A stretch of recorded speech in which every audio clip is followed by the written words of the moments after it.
All right. Hi, everyone.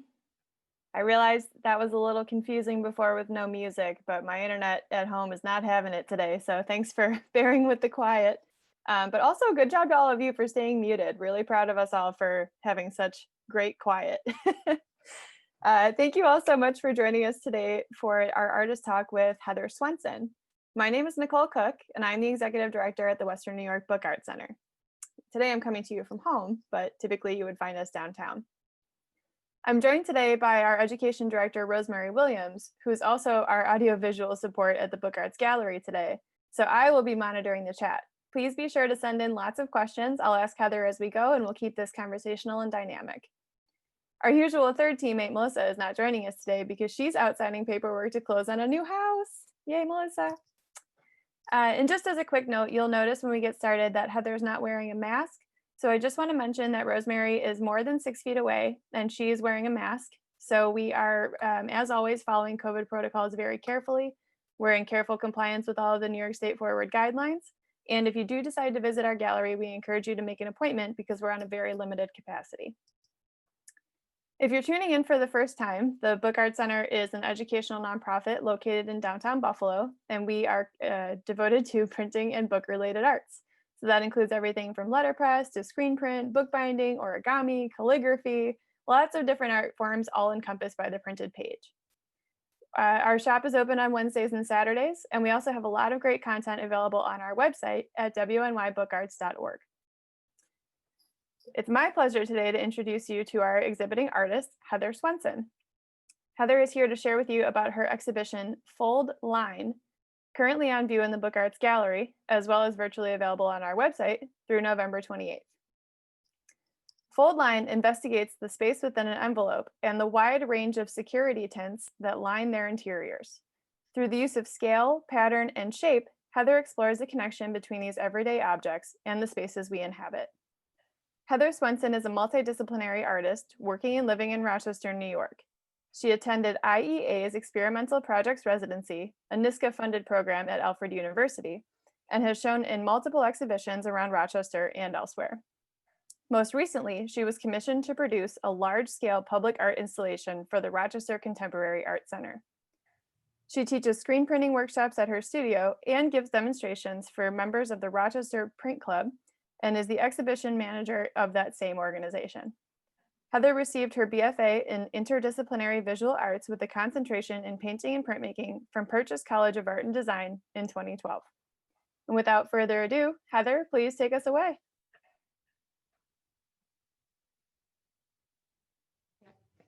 Hi, everybody. So I just wanted to kind of start by talking about the title of the show, Fold Line. So this show is a body of work basically surrounding a collection of security envelope tints that I have found over several years. And it kind of sums up this book that I have been working on for the past couple of years collectively. So yeah, fold line, I was thinking about like paper folding diagrams. So the term kind of comes from like, like origami or kind of making different fold lines. And I was thinking about how envelopes are folded and unfolded and the space that's created within an envelope when it's opened, and thinking about how it's also kind of an instructional term, like a fold line can be an action, like to fold here, or a line that's created from opening an envelope.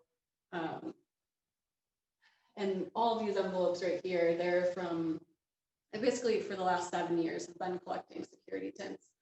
And the first time I noticed, opening mail or bills or something, I started to realize that there's all these different patterns. And I can't remember exactly how it started, but I just noticed a really cool pattern one day. And then the next day I opened mail and noticed there was a different pattern. And I started to realize how many different colors and patterns there were inside these envelopes. So this wall right here is kind of just a taxonomy of an envelope, basically. Like these are all physical envelopes that I've found or that people have given to me over the years. So in this show, I wanted to include some of the actual envelopes. And throughout the show, you'll see like screen printed versions of a lot of these patterns. But I think it was really important to include some of the actual, sort of like an archive here of the envelopes. So I had been collecting these for years, and it was kind of on the back burner of just a project that eventually I wanted to do something with, but I wasn't sure what.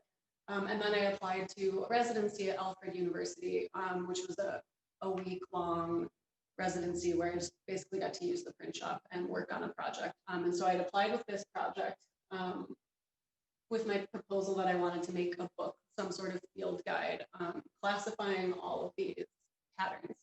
So thankfully I got accepted and was able to work on this project that I had been, had kind of in the works for like six or 7 years. So while I was there, this is only a sample of, I have over 100 different patterns of envelope tints. So I just brought a few to kind of like, give an example of them. But the first day that I was there, I laid them all out and started to categorize them based on similarities. So in the book, I've made a couple categories like grid and waves and wood grain, as well as black. Like this is one of my favorite patterns, kind of like a confetti looking like spray of pattern. So I worked with categorizing and thinking about sort of like a field guide for a really banal item, something that is, a really everyday item that you might not think is that interesting. And I think a lot of people miss, and I missed for years. So I kind of like this field guide acting as a way to show things that are like hidden in plain sight, which I think kind of connects to my work in general about being really interested in the everyday and in little small things that can often be missed. But then when you start to pay attention to them, it opens up this like whole magical world of like tons of patterns. And it's been really interesting with viewers' experience with the book, of having, one of my mom's friends has like bought the book, and then when they get their mail, they open the envelopes and then immediately grab the book and look through to see if they have that pattern if I had recorded that pattern in the book. And she has sent me multiple new patterns that I've missed in the book. So that's really cool to see someone use it as an actual field guide for, this really kind of seemingly boring process of opening your mail. And then, when I started to tell people about this, I had family members and friends start paying attention and like sending me collections. Like my grandmother worked at the dentist office and was the receptionist and would open mail, and said that like changed her whole view of, opening mail at work, which I hope that like a lot of my work does, is trying to like get people interested and excited about these really tiny things that you might miss. So yeah, during the residency, I worked on the book as well as made a lot of screen prints and played around with the laser cutter and was able to make like envelope facsimiles, like basically screen printed kind of exact copies of actual envelopes. So just kind of playing around with everything envelope. So I think this show is a nice way to kind of like sum up that body of work. And I think we can maybe head over and kind of talk about some of the tents and some of the larger wall pieces that I've been working on.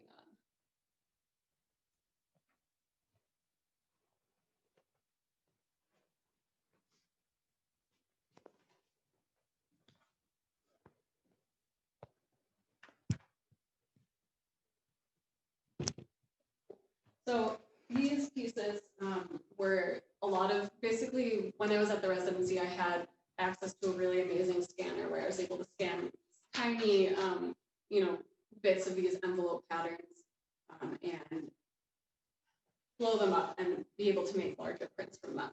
So some of these, and it was really exciting for me to play with scale, as you'll notice the difference of, the small envelope patterns on the wall, and then being able to use those same patterns and blow them up onto larger pieces and be able to have that play between, micro and macro with these patterns.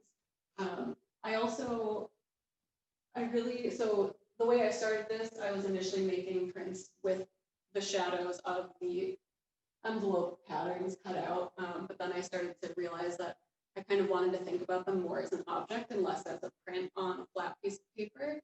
So I ended up cutting up all of my prints and mounting them onto just like a thin piece of wood so that they were able to float off of the wall a little bit and have that shadow just kind of naturally happen.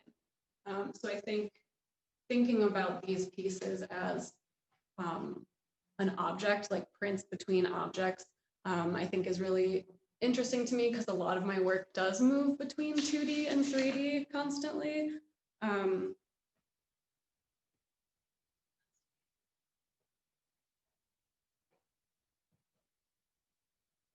Yeah, so I think because of that 2D and 3D relationship, that kind of connects with the tints that I started to work on. And I really was interested, there was this connection to me between like the envelopes and the tints, and trying to figure out exactly what that was and why I've always been so interested in tent structures. And you know, that type of work has kind of preceded the work with the security tints, but then I started realizing like both tints and envelopes are a thing that's used for like travel, and they're really portable. And I started to become really interested in how envelopes and tints unfold and fold and really easily move between 2D and 3D. You know, an envelope is this flat piece of paper that then, until you open it, it's actually a space that you can, it's an enclosure that you can put things in, and then it can travel around the world. And similar to, you know, the tents, thinking about it as like a shelter, as an enclosure, as a place for someone to stay in and travel. And so I started to think about what could these tints offer outside of the envelope, if they were taken out of context and put onto something else. So the two tents that I built in for this show, they include security tints that I have digitally printed onto fabric.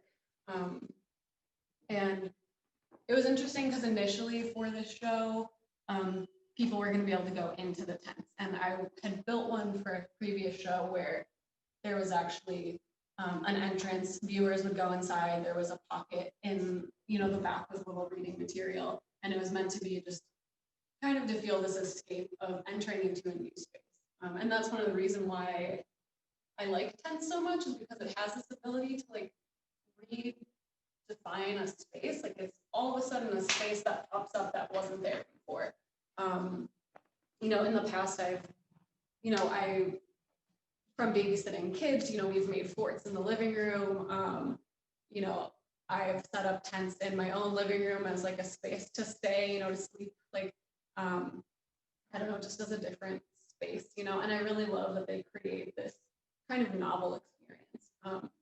And so it was interesting to, you know, initially go into that show with that thought that people were going to be able to enter them. And then obviously because of COVID, that was, you know, became a new challenge, which in a way was really interesting, because then I started to think about like, all right, well, what do these structures do that are supposed to allow people in? They're supposed to be a shelter and like a protecting membrane, but now no one can enter them. And so that was an interesting thing to start thinking about the structure and the way I wanted to build these tents. So both of the structures make it really difficult for the viewer to get in. It is possible to, you know, climb through the little windows, but or like the larger one to kind of, in my studio, I got in it and I pulled the fabric over me from inside the tent.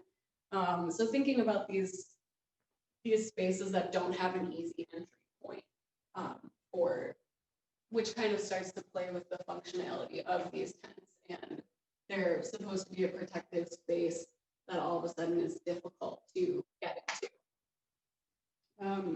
Heather, could you share a little bit about the process for printing on the fabric? If it was digitally printed, where did you have it printed? I did have it printed. So initially the first tent that I worked on, I screen printed all of the fabric for the tent, and it had a really different feel. It was a little frustrating at times because, you know, the largest screen I could do was like 18 by 24. So my pattern had lines in it where you could see the repeat. And to me, that felt a little distracting.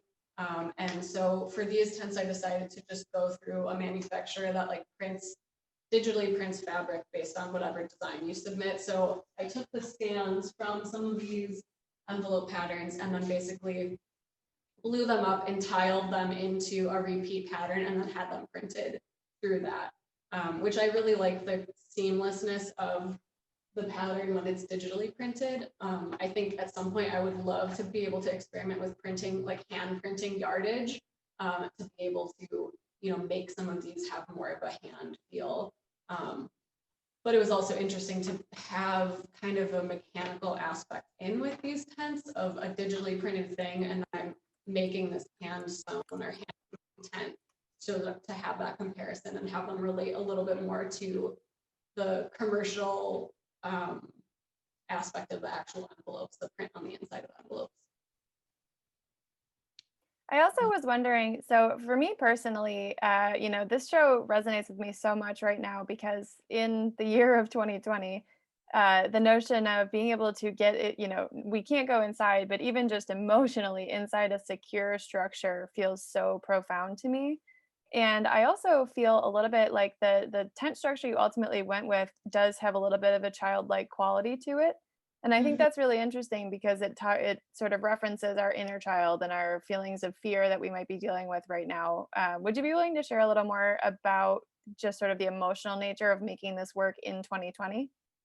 Yeah, it's something that I had started making some of these structures um, before all of this happened, and then when things were going through with the show, it started to feel really relevant to what was going on right now, especially with kind of making some of this work or thinking about some of this work during the quarantine and just kind of like being inside all the time, and also having a space inside, like, yes, it's like a safer space, but you also start to feel there's also like tension with that space where you want to go outside, like you're kind of sick of being in that same space. And so I think these tents kind of move back and forth between that. And I tried to do that with having the more constricted, like they're very small. They just fit me very compactly in there. And I think having it have a difficult entry and exit point felt relevant right now for me, as far as like, you can get in this space and, maybe you start to feel really safe in it, but it also has a sense of like claustrophobia to it as well. Personally, like I tend to be kind of an anxious person too, and having like when I was building these tents, I did spend like a lot of time in them in my studio, especially the one on the ground here. I would climb through the window and just kind of lay in there. And it did have this childlike feel of like, the space under a table. Or I think it's so incredible how kids they're so imaginative and they make forts and little spaces out of anything. And a change in perspective to like being under a table and how that can be like an enclosure or a shelter. So I wanted to bring some of that into these tents as well, where it kind of toes the line between being a safe space and being a space that feels a little tight and a little uncomfortable. But yeah, I really did enjoy just kind of sitting in there in my studio. And I would do that if I needed a break, just kind of lay in there. So yeah, I think it is normally I don't tend to make work intentionally about current events, but this did feel really relevant when I was working on the show and thinking about also traveling without being able to travel, like, and thinking about everything with the post office and being able to reach people outside of your initial community through letters. And I know that was something too that really saw an increase like during quarantine, is that everyone was, sending mail and writing letters. And so I think being able to have an experience outside of just your home or just the people that you were close with, kind of being able to either step into a tent to have that new experience or like send a letter, and they just both feel like pretty connected to me as far as their relationship goes.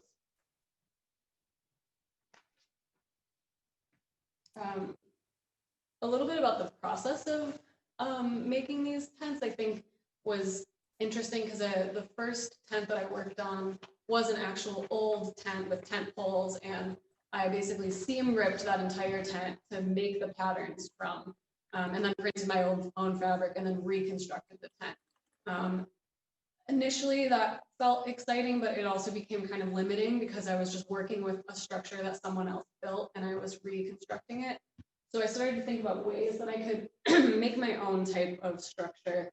So these are all actually built from PVC pipes, just from Home Depot, with like the little corner connectors. And I started getting a little frustrated with realizing I couldn't make the angles that I wanted to. And then I realized that PVC melts at the heat gun. And so I was able to start to play around with You know, bending these, like making this shape or making this angle down here and playing around with like kind of softening the PVC and then running it under cold water and forming it to the shape that I wanted. This is also the most sewing I've ever done in my practice.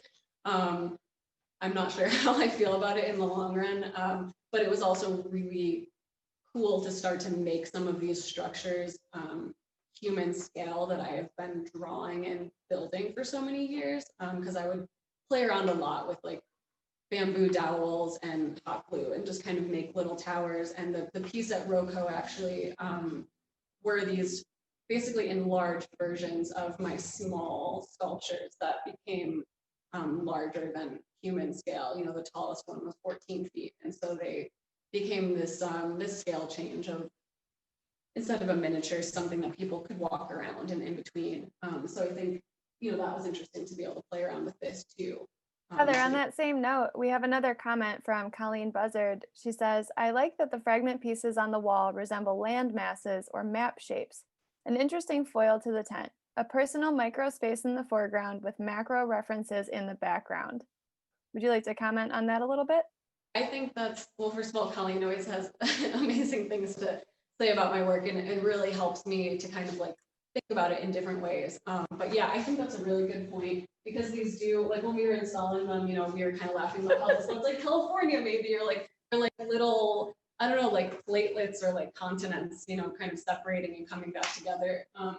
And the shapes of these objects came from the initial scans of those envelopes. So I think what was I was excited about anyway is pairing between on that wall that I was previously standing by. Some of like this envelope pattern is in the same shape over on that other wall, but micro basically.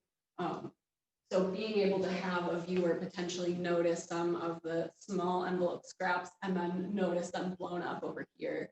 So those shapes are what initially drove the design decisions with these, was kind of the original envelope scrap that someone had given me. But I do like that comment about the comparison of a tent and a space that you can escape to with something that feels like land masses. I think that's a really good point, and kind of an interesting kind of connecting to, I guess, a lot of the other prints that I work on in my studio, of pulling together different images and thoughts and feelings and observations into one image and trying to like make sense of them. And I think that's in a way still happening here, but maybe more specifically to envelopes. But it still kind of has that interest of the everyday and pulling together like disparate thoughts and objects, trying to make a new space from them.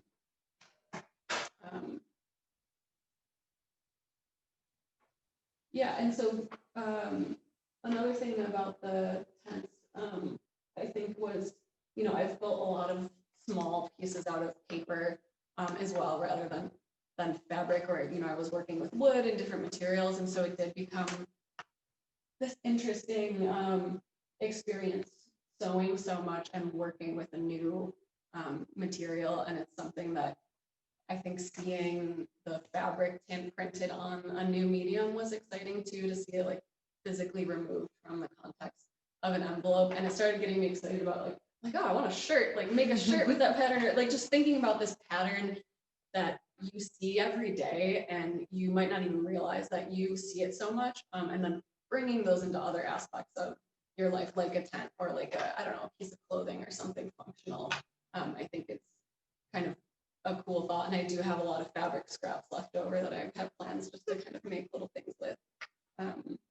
Heather, I would love a security shirt. So if you ever move forward with that concept, please let us know, because that sounds so wonderful. And if I don't know, I'll occasionally, I don't do a ton of that type of work, but I'll occasionally do like a t-shirt design, do a small release or something on my online shop. And I think like that could be fun to kind of play around with a collage of, you know, screen printed security envelopes on a shirt or something. So I don't know, this has been, I guess, a really deep dive into such a small thing, which has been exciting for me to spend so much time, you know, thinking that I would have gotten bored of it, but I still continue to like find new things to do with these patterns. And I've had a couple people bring up, which I think is also interesting, bring up, who's designed all of these, and where, and also is it kind of in the general sphere of like, are you allowed to use, I forget the term, but are you allowed to basically open source? Yeah, like if it's open source material.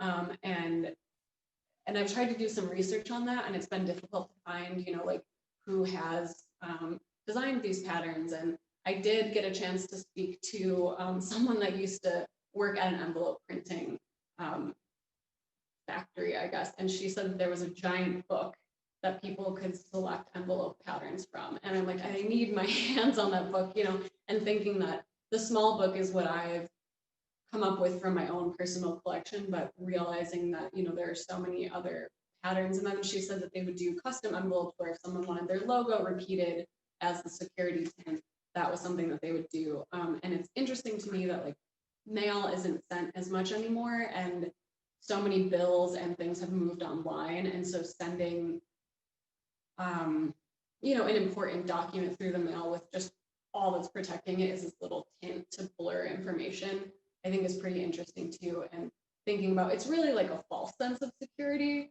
It's this tint that's supposed to block, you can't see that there's cash in the envelope, or you can't see a bill or something, but anyone could still just rip open that envelope. And I think that also connects back to the feeling that we were talking about earlier with the tense of, it's this safe space, but it's also just fabric around a frame. And thinking about like how mentally we make our own spaces by, like what about having fabric around you makes you feel like you're, safer and kind of like, comforted in this little space, when really it's just kind of a false sense of security, which is something that I think I would like to like explore further in my work, outside of the show as well. And Heather, Lara is asking, do you have a favorite security tint pattern? I have some that were felt like pretty exciting to find. Like my friend James he sent me, I think it was from somewhere in Europe, I forget, but he found this envelope and it was really interesting wood grain, like a tight green pattern. I think, and then this one was also really strange. So I think kind of finding some that feel really difficult to, like they feel really rare. But I think my favorite like basic pattern is like this one that I've called Fleck. I see it a lot. It comes in a lot of different colors. Like I've seen it in navy, or like a bright blue and black and different size little flecks. So I think that that's probably one of my favorite patterns. I also have a kind of a prized envelope that was initially on the other wall. And it's a full envelope that I didn't want to actually cut out. My sister found this one for me, and it was from the Beverly Hills Hotel and Bungalow, which was really cool to see, and I guess I had heard from a friend that they had a section of, wallpaper matching this pattern, and they had stationery, so it was sort of like their branding as well. But I think this is, and you can't see from the other side, but it's embossed with the name, and it has, and then some of the coloring differences happen from it being laid out in the sun at my studio. And so I just really like this as an object. There's so many good ones. Like this one's kind of like a Rorschach, like an ink blot. I just love looking at all of the different patterns, but I would say the Fleck pattern is probably my favorite. I guess we could, I think I wanted to kind of talk about some of those small sculptures in the window area.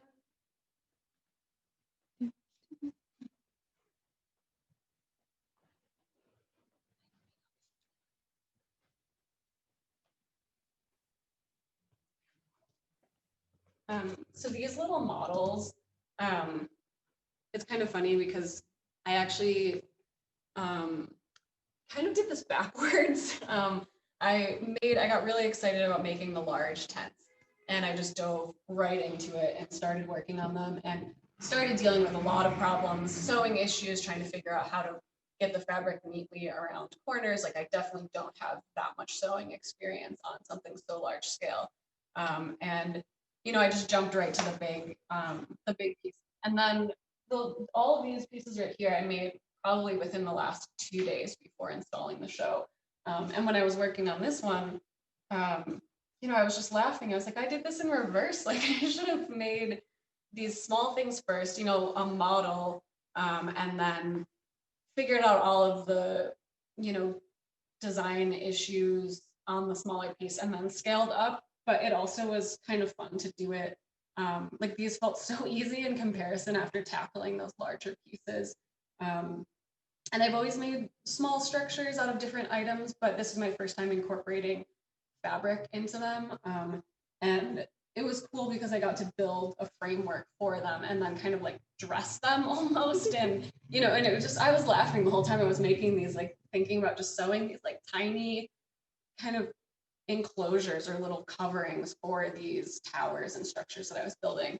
And these I was able to screen print some of the fabric. So this is the static security tint from one of the pieces on the wall, and I screen printed it on fabric and then sewed it together to kind of make these coverings. And then, some are actual, like this is leftover fabric from the green tent over there. And I like thinking about these as, I guess, enclosures in a similar way that the envelopes are. That and something about them being miniature. I mean, I tend to make really small work always, so making these tents where they felt like and the piece at Rochester Contemporary like felt like interesting experiences to move to such a larger scale. But yeah, being able to make something small and have them be just this little model, I think was really, and it really connects to my love of architecture. It's something that, anytime I'm walking, I'll notice, especially in Rochester, a lot of the like larger houses that have been split up into different apartments, and they have all those like weird staircases that, move from, the outside of the building up to a second floor apartment, and kind of looking at some of that like basic little add-ons that have been put onto houses. And a lot of that comes into my work, like specifically with this shape, thinking about like a staircase tunnel kind of structure. And so these to me felt like a good way to kind of connect some of the larger tents, still use the security tent patterns, but also make work that felt a little closer to, I guess, my larger body of work, kind of focusing on architecture and scale and the way that humans connect with basically just spaces we inhabit and spaces that we walk by. And a lot of my work is referenced from just like cell phone photos of walking, like I have on my computer so many that just of buildings or like an object that I find or something that then ends up inspiring forms outside of their context, which I think Colleen wrote the curator statement for the show. And I think that she brought up something really interesting about kind of coherent rules of order, but remain open-ended, as far as like, I make these spaces that have sort of, I don't know, some rules to them, but they also are bringing different things from different contexts to still create a sense of place, but I don't know, kind of breaking those boundaries as well. It might just be because many of them happen to have 4 legs, but they very much feel like little creatures to me. Like Yeah, this little like home that could follow you around, and there's something so sentimental about that to me. this one especially feels like a little like Yes. yeah, creature, I think, is a good way of thinking about them. I kind of like to think about them too as sort of like furniture that doesn't have a function, because I'm interested in like furniture design and some like design elements too, but pushing them to a point where they're not useful, and which is in a way I like these tents too, because I feel like I spent so much time to make this like shelter, this like covering, but then you can't get into it.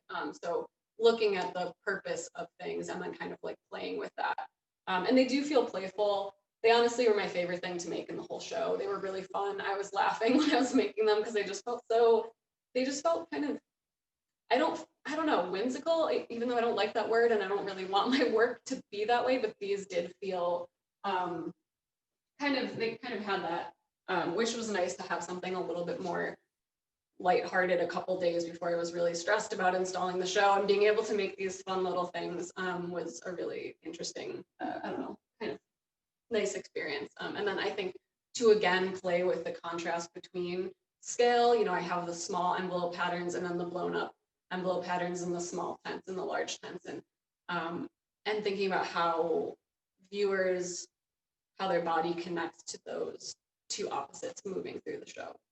So Colleen notes they're kind of possible and impossible at the same time, which I think is really accurate. And then Laura mentions they kind of remind me of those blue postal boxes, Yes. Yeah. which is So also funny.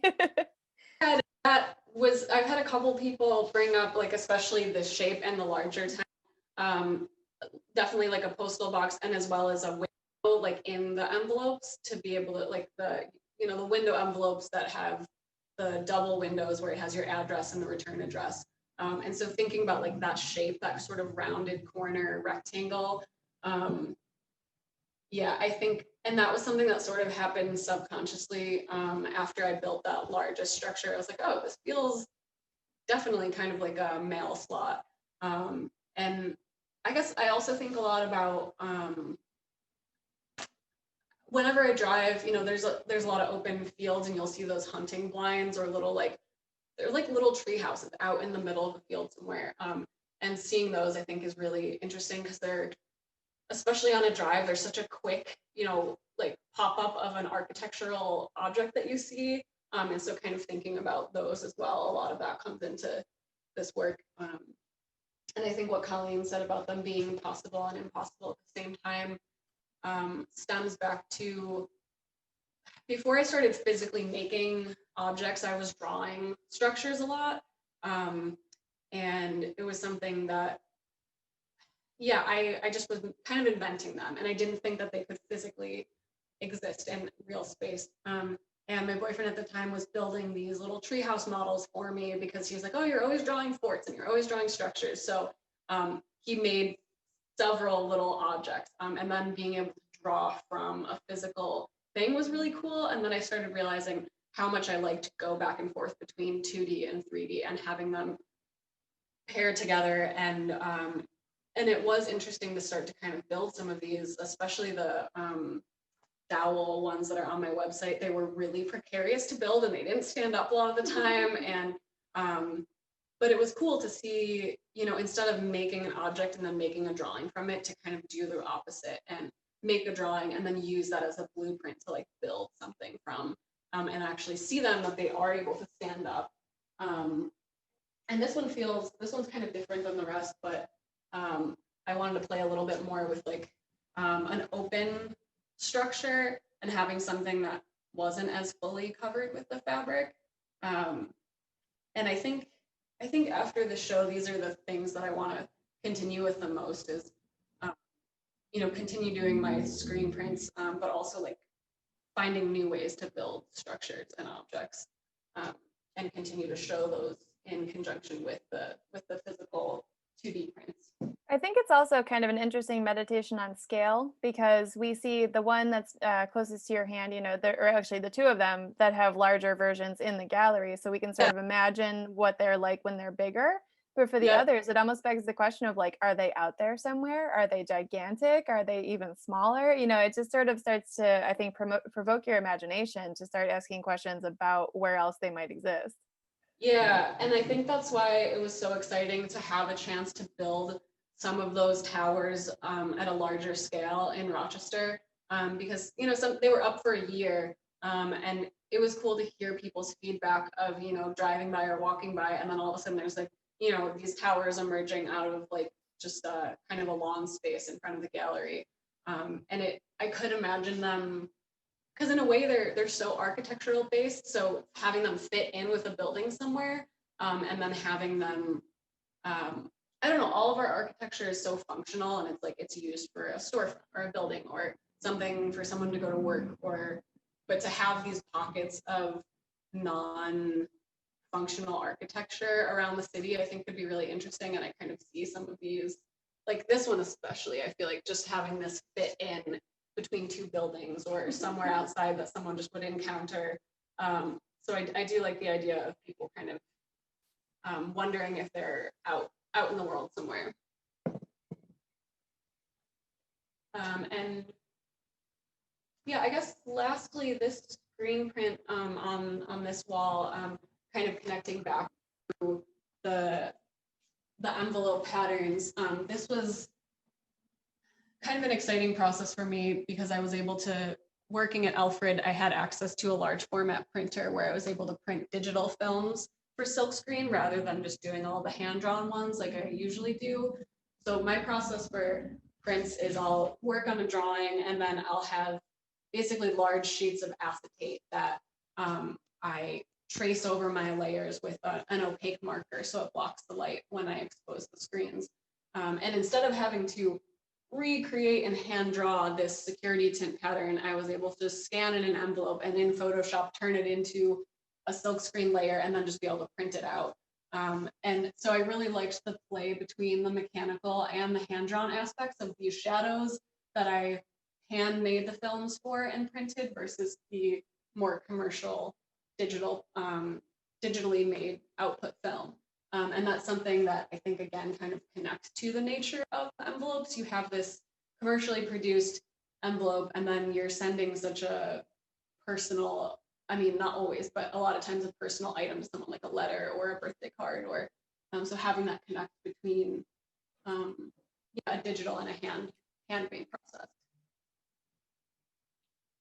And then also playing around with seeing the envelope unfolded and kind of, again, connecting back to the title of the show. I think the whole show, I really wanted to have a feeling of folding and unfolding and opening spaces and closing them again. And I think that's one of the coolest things to me about a tent is like, it's flat, it's 2D, it's something that is just, enclosed and really portable. And then as soon as you set it up, it's a space that didn't exist before, which is really interesting to me to think about. All of a sudden you can go into the room that previously was like crammed into a little tiny bag, and then all of a sudden it's a space to like stay for the night. So thinking about envelopes that way too, them unfolding to offer, their contents, whether it's a letter or, and the interesting experience of unfolding a lot of them and having them be different shapes than you anticipate too when you deconstruct an envelope.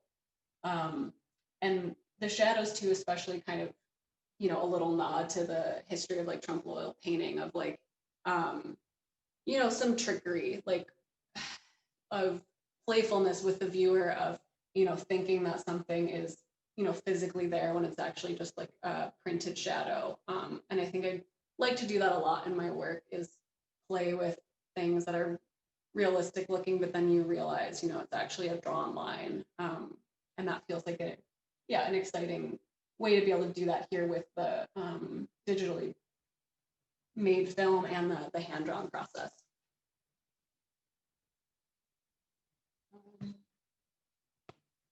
Yeah, I think that's. Do you want to show us your screen Yeah. printed Oh yeah, well, we can envelopes? talk about the envelopes for sure. Those are some of my faves. Yeah. I forgot about that over here.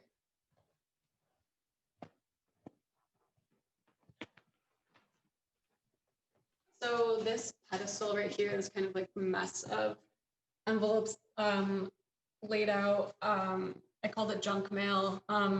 Thinking about most of the mail we're getting is just ads or bills or things that, and these were all laser cut envelopes at Alfred. So I had access to a laser cutter. We made the file for an unfolded envelope, and then I got to use this really awesome Chinese paper that they have at Alfred. So it's really soft and really easy to fold and manipulate. And so these envelopes, I'll just take one of them. We laser cut the envelopes, and then I was able to screen print on the inside, and including kind of like this gum strip, that you'll like lick the envelope, like that's also printed. And then placing this acetate over too. I really was interested in the idea of making a facsimile of an envelope, something that's as close to an exact copy as I could make. And then, thinking about going through all this effort to make an exact copy, a handmade copy of something that you can buy so cheaply was kind of I don't know, it felt like a little joke to me, sort of, or like the idea of sending someone a hand-printed envelope in the mail and having them potentially not even realize that it was, a handmade envelope. And as well, like looking at some of the printing errors that happen in commercial envelopes, like this middle section of the envelope didn't get printed properly. And so then in my own printing process, mimicking that too was interesting, to purposefully be making a printing error in my own prints. So yeah, I made a lot of these, and it's really fun to play around with them and unfold them, and kind of have this pile of. And my hope was that when people would see this pile of envelopes initially, they might just think like, oh, it's just a bunch of envelopes, and then with closer inspection, kind of realizing like, wait, I think these are they're printed or they're handmade, and having that mimic a similar feeling to like the feeling of discovery that happens when you open an envelope and have all of these like I don't know, kind of this like magical experience of like noticing all of these new patterns, like that sense of discovery that I think can happen in everyday life. Which I think, like, I don't know, it sounds a little cheesy, but like now with the world, everything is so stressful. Like I know my anxiety has just been like heightened this year for a lot of reasons. But having little sources of enjoyment in daily life, I think, is a way to kind of cope with some of that. And I guess I hope that like some of my work can do that, can kind of inform people that there are these like little pockets of joy and of curiosity. I think trying to get people to feel curious again. One of my favorite podcasts that I feel like relates to the way I think about my work is called 99% Invisible, and it's all about the built world and about how humans interact with things. And they'll do, like a half-hour episode on like the history of palm trees in Florida or in California, and how they weren't actually native to that area, and like all of these things that you might not think about at all, and then somehow they like so deeply research this one little topic, and then all of a sudden you're interested, you're listening, I'm listening in the car to an hour about some topic that I initially thought was a really mundane thing, and then I realized there's this really like wealth of information to it. And so I think like I hope to do that visually with my work, of like kind of invoke curiosity from people about something so specific, and outside of this project to kind of continue to do that with other things, by taking parts of buildings or parts of objects that I find and then trying to hopefully recreate them in a new way that gives them like kind of a new purpose, and kind of like like a conglomerate of different images, especially with those sculptures over by the window, thinking about like creatures, thinking about architecture, thinking about like all of those things, and then trying to make a new image out of all of those combined. And this little book, just I guess while we're over here, these were all silkscreen cards that, so when I was at the residency, I made a lot of, and I wasn't sure what I was going to do with them yet, but I silk screened exact replicas and color matched to envelopes that I had collected. And it was interesting to see how at the residency, my project and goals kind of ended up changing, and being okay with, initially I thought I was going to make this box book and have a big stack of these screen printed envelopes. And then thinking about how, the actual book that I ended up making was all digital, and I was all digitally printed, and I never worked digitally. But realizing that kind of it was doing a disservice to these patterns to like screen print them. It was a step away from the actual envelope. And I think what I really wanted to show was these actual envelope snippets that I had found. So I ended up doing, a digitally printed book. But I still had all of these little screen prints left over. So for this show, I ended up making just like a small box book that's called Double Window, and it unfolds, similarly to an envelope. And then it has just like 10 screen printed cards inside with a mixture of different envelope patterns. And it is an addition, but none of the prints in the envelopes are the same. So it's like a mixture of different envelopes. So it's sort of like I was thinking about like actual like trading cards, how when you would, get them as a kid, like you wouldn't know what would be in them, and kind of have it be similar to the experience of opening an envelope and having these little cards and kind of having a surprise of like which patterns are going to be inside. So that was kind of the goal with this book, and these 5 that are out are just kind of an example of what's inside the book. I don't know if anyone has any questions or. Well, I just wanted to say that as a letterpress printer, your notion of handmade things that have no business being handmade totally resonates with me because hand setting type in the digital age is totally a labor of love and definitely an act of curiosity. So I just feel that so much. Good point. And in a way, yeah, kind of this irrelevance too, where it is, and it's like you said, hand setting type. Like, why would anyone do that now? With all of but it's this. I think keeping some of those things alive is exciting too, because I don't know, it offers this, a new take on something that you're so used to seeing. Like people see typed pages all the time, but then to notice that's actually hand set letters, I think is really exciting. So yeah, that's a cool point to bring up. Well, and we like to call that the book arts magic, which is that once you hand set type one time, you've got to keep doing it forever. Like you just get hooked because again, it's engaging that curiosity and it's learning so much about something that you'd never even thought of before, which I think just makes the world feel bigger in a really great way. Yeah, I think that's a good point too. Like the more you can learn about things and kind of expand your viewpoint, I think the world feels more exciting too. Like even like an envelope becomes this exciting thing, or a page of type, which, yeah, it feels like kind of a good way to go through life, I guess. So we've got just a couple of minutes left here. Did you want to share any particular closing thoughts or statements with the audience?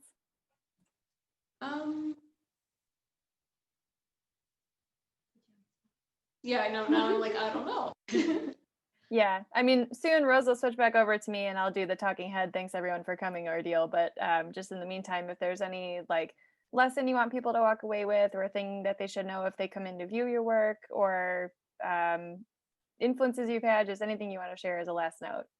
I guess, I don't know, anyone that has questions about envelopes, like, or if you want it, like I've had people send me photos of, envelopes asking if I have this pattern, or so I think, and I always get excited from hearing from people about their like kind of how their mail experience has shifted now, opening mail or receiving mail. And yeah, I guess thinking like this is one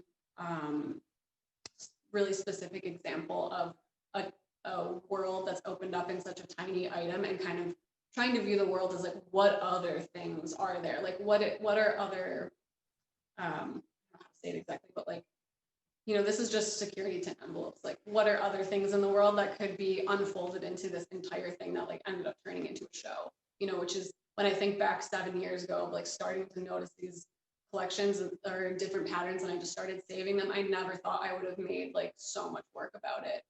So I guess keeping like being open-minded to like really tiny things, I think is kind of what happened with this entire show. Yeah, I think that's about it. Awesome. I love it. And thank you to everybody for listening today and kind of doing this little tour with me throughout the gallery. It was nice to be in here and be able to actually talk about the space and the objects and move my hands rather than sitting at my computer at home on Zoom. So this was a great way to kind of do an artist talk in a way that people can't really attend physically right now. So it was cool to kind of feel like I'm still being able to offer something like that. Plus, this will be featured as a recording on our website in perpetuity. So if anybody didn't make it today, you'll be able to send them the link. So it's permanently. So thank you so much, Heather. We really appreciate all of your insight.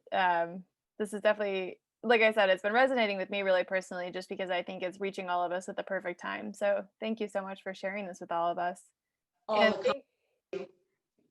And thank you so much to everyone who joined, and especially a big thank you to those who made a donation in support of this program. We really greatly appreciate your support, and we're so thankful. And so Heather's exhibition, Fold Line, will be up on our website through November 28th with works for sale. So if you liked any of the pieces you saw today and might want to inquire about a purchase, we would absolutely encourage that. And we would also like to thank the New York State Council on the Arts and the County of Erie for their support of our ongoing exhibition program. We would truly not be able to do it without their support.